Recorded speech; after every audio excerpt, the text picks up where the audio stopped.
This tutorial is in American Sign Language with English voiceover. Quilt swap tips and rules. So we're going to start by describing the fabrics that we are going to use in the We Women Quilt Swap. And there are two guidelines that you have to follow, and then one that you as a group can decide. So to begin, we'll start with the ones that are required, and that is to have a diversity of skin tones represented in your quilt swap blocks. You can order these fabrics using the links that are available, or you can purchase your own fabric, or maybe you have some at home. The second guideline that everyone needs to follow is regarding using low volume fabrics for the backgrounds. So we don't want anything that's bright or busy. We want things that are like light. You can have light colors, grays, whites, small white patterns, or just a little bit of color throughout the background. So those are the things that you need to follow for sure. Now, as a group, you can decide whether you would like your blocks to use solid fabrics or have a modern pattern. So it's really up to you which you would like to do. So either if you formed a group ahead of time and are registering together, then decide ahead of time. But if you're joining a group of women around the world, you can register for either a solid group or a modern print group. So solids are just one solid color, no prints or anything on them. And then if you do want to have printed fabric, make sure you choose modern prints only, like these. Avoid any traditional fabrics. These right here are examples of more traditional fabrics, and for this project, we don't want to use those. So again, decide as a group and register together, or choose the option that you want when you register to join with other people. And as you're sewing, make sure you backstitch all of your seams at the beginning and the end of the seam. So when the person that you swap with takes the paper out, the seams will be locked and won't unravel on them. And here you can see me backstitching a seam at the beginning and the end. If you want to post your progress, you can use these hashtags, We Women Quilt or Happy So Lucky, and you can see what other people are doing there as well. You can also check out the Etsy shop for Happy So Lucky because she has a bunch of other options as far as patterns that are pretty cool. Now we're covered the tools that you're going to use for foundation paper piecing. Adele Ann and I have a lot of tools that we use because we love to foundation paper piece. And maybe this is your first time trying foundation paper piecing and you're not sure if you are going to enjoy it or not. So don't go ahead and invest in all these special tools. Why don't you just use what you have at home? And then if you find you really enjoy foundation paper piecing, you can always purchase the tools later. So I'm going to show you now what you may have at home that is similar to what you'll see us using in the video. Here's an add a quarter plus ruler that I use often when trimming the fabric to the 1/4 inch seam allowance. And to add a 1/4 inch or to trim that seam allowance, you can use any ruler that you might have at home. And just make sure you follow the 1/4 inch line and cut alongside of it. Another part of foundation paper piecing is that you are folding the pattern paper repeatedly along the different lines between the different segments. And so I use the sloped end of my add a quarter plus ruler to do that. However, you could just fold it along the actual lines that are printed with your hands, or if you want to have it more precise, you could use something like a library card or a driver's license to hold in that edge, and then you can make the crease around it. I am very comfortable using a rotary cutter. There are different kinds of rotary cutters. You'll see the one I use is different than this one. But if you don't have a rotary cutter or don't like to use them, you are welcome to use your fabric scissors.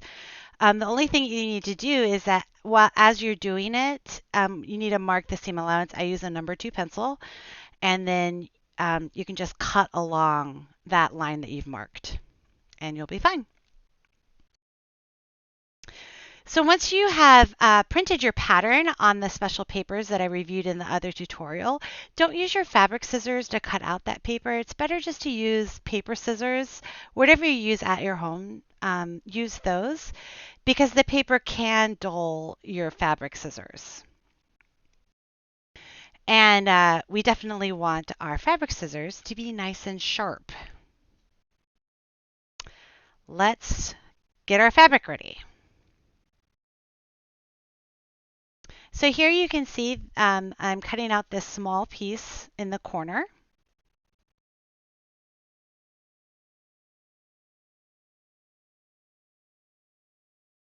Making sure that I have an extra seam allowance around the edges.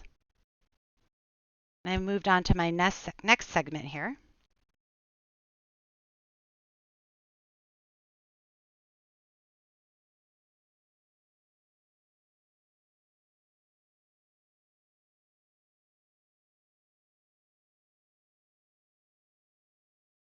Let me review what we just did. Make sure that when you put the pattern on top of your fabric, that your fabric is right side down, and the pattern is right side up, meaning the wrong sides of the pattern and the fabric are together. And when you rough cut the piece of fabric, you need to make sure there's at least 3/8 inch all around the sides so that you have space to work with for your seam allowance. Again, especially on a print, make sure that you remember to have wrong sides together. Now it's time to sew.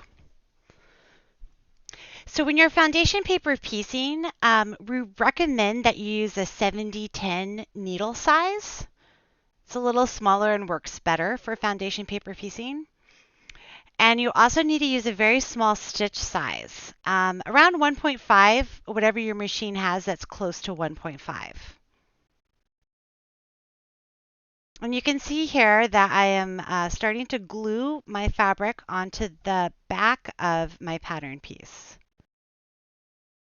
So start with number 1 when you're ready to sew and glue it to the back side of your pattern, but make sure that the right side is facing out. So again, wrong sides together.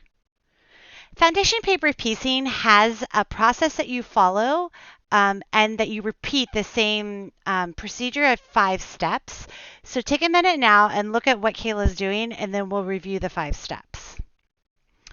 And right here, I've glued my pattern piece number 1, and now I'm going to add on my pattern piece number 2.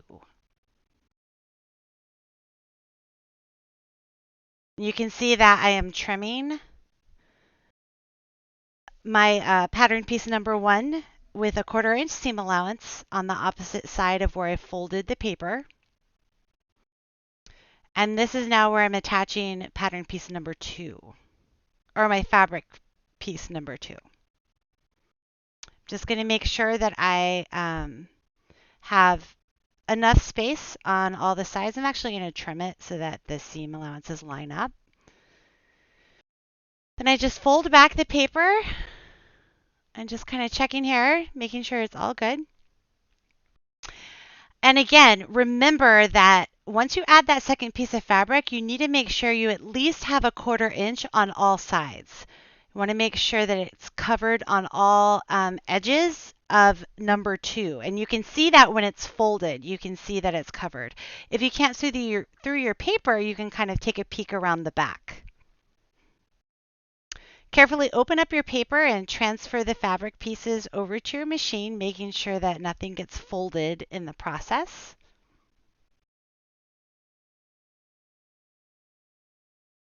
Backstitch. Stitch forward along the seam line. And when you get to the next intersecting line, you want to stop, backstitch again.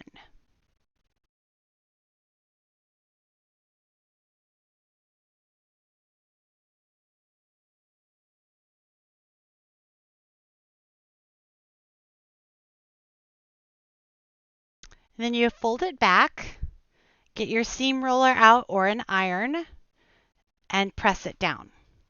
So again, these 5 steps. First of all, we're going to take the paper and fold it.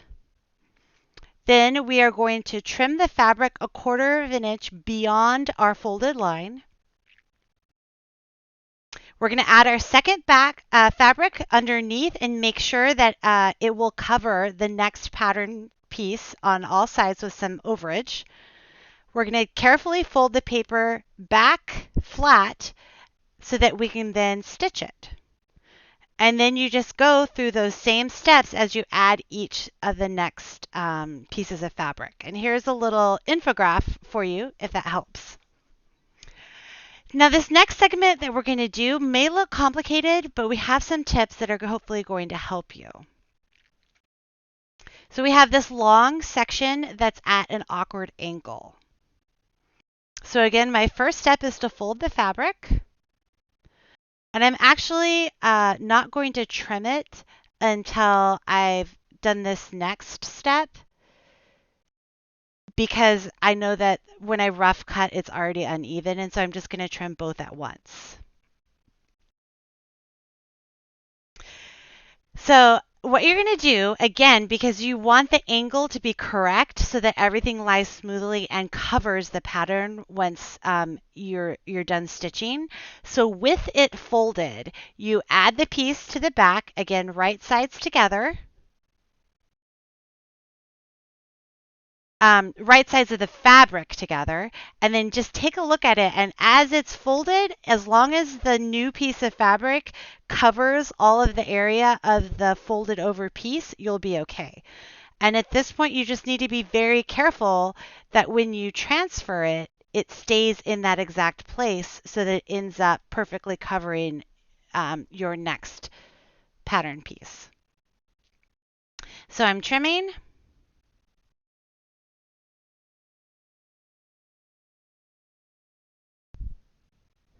I've already checked to make sure everything's covered, but I'm checking again, and I have a good 3/8 on each side here. I have a little, even more than I need. A minimum is 1/4 inch. I'm going to scoot this down so that I have 1/4 inch at the top seam, just to make sure everything is nice and snug. Just kind of play with it. This is like, it's worth investing some extra time at this point so you don't have to redo it. So I have 1/4 inch here now, which is what I was looking for. And I have the 1/4 inch all the way around.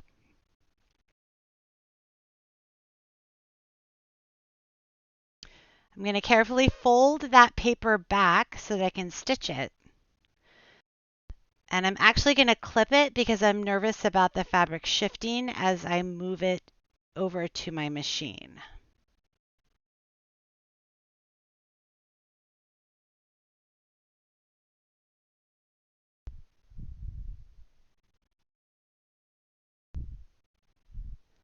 Start a little in front of the seam line, back stitch, and then stitch forward. Now that I've finished the seam, you can see as I roll it over, it perfectly covers where it's supposed to lie.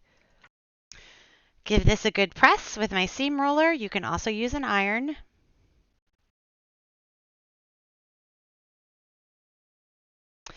And because this is a long segment and the fabric could easily flip back or wobble, I'm going to go ahead and glue it so that it stays firmly in place.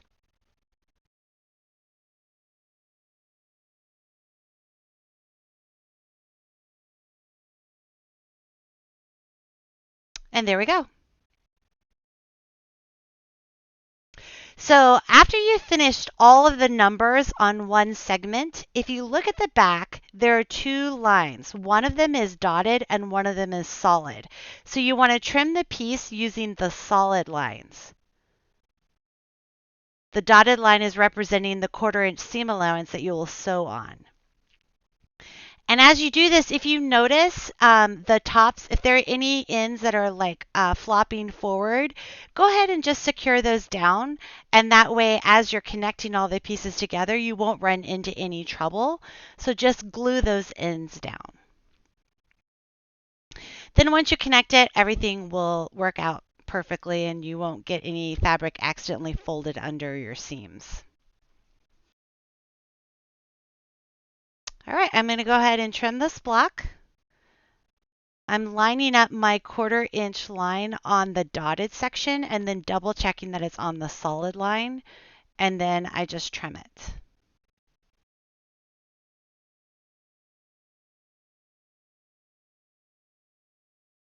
All right.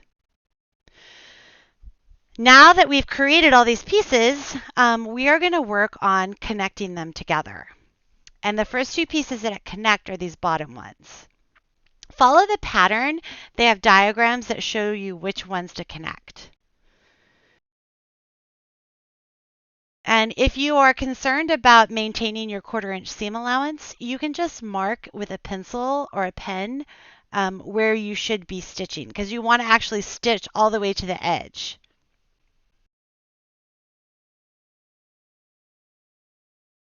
And they have these great little notches that help you line it up.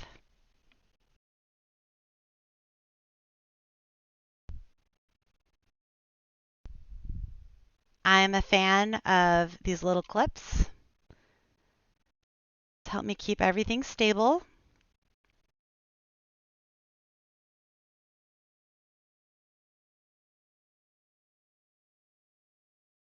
And if you don't have clips, pins don't work as well because it can cause them to ripple. So we recommend just using your fingers to hold them together if you don't have clips, but you can experiment and see what works for you. Again, backstitching, stitching all the way down the line using a very short stitch, and then at the end backstitching again.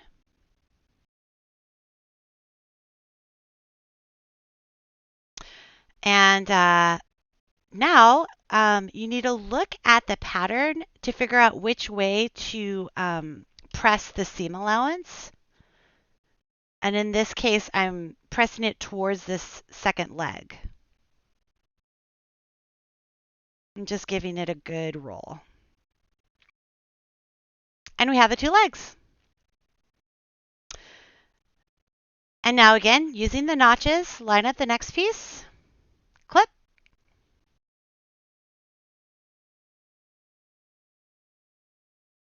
backstitch, stitch along the dotted 1/4 inch seam allowance line, all the way to the very end, backstitch again, check the pattern, seam roll, and attach the head. Same thing, they have little notches.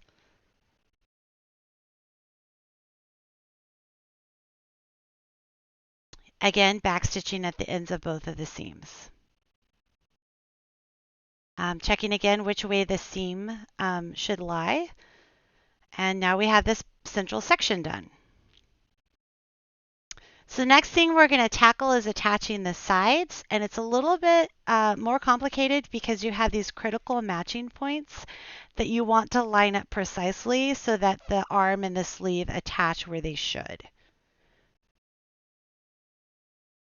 You can see me right here just putting a pin through those. And on the pattern, you know it's a critical matching point because Barine has added a little star for you.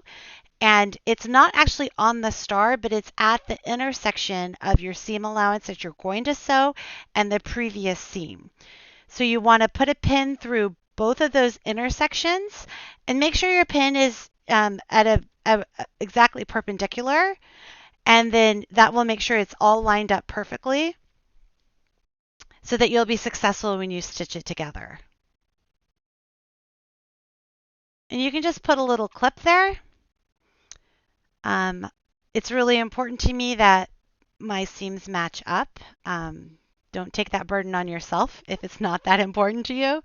So I like to put a few clips, and then I take out the straight pin. I check,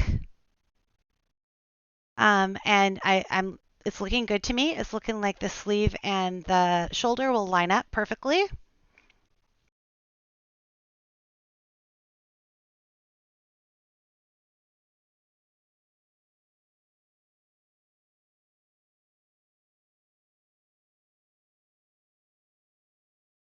And I'm actually at this point not using a small stitch size. I went up to a really big stitch size so I can base this portion. Then that way I can take a peek at it and make sure that it is all lined up properly. And if everything looks good, I will go ahead and stitch it with a tiny stitch like the 1.5 seam allowance after I know that it's all lined up the way I want.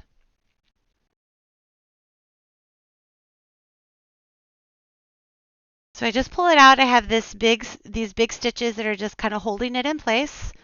Kind of fold it back. I'm still happy with the way it's connecting.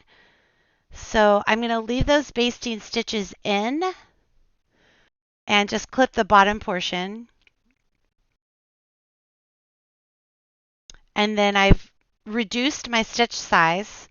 And again, I backstitch and just stitch the seam. The shoe is an additional critical matching point that I didn't show in the video that also needs to be connected.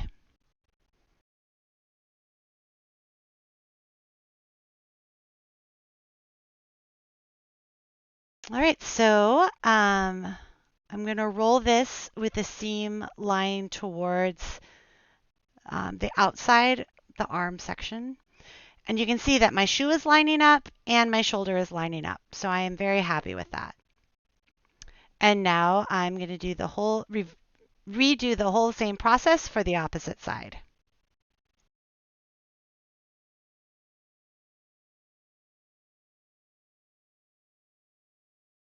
I've lined up my critical matching points on the shoe and the shoulder. I've pinned things. I've checked things. I'm not happy with the shoulder, so I am going to redo that section. I think my pin was at an angle, so it wasn't exactly perpendicular, which caused my problem. I'm now happy, and I'm going to not base the whole thing. I'm going to base it in sections. So I base the shoulder section, and then I base the shoe section.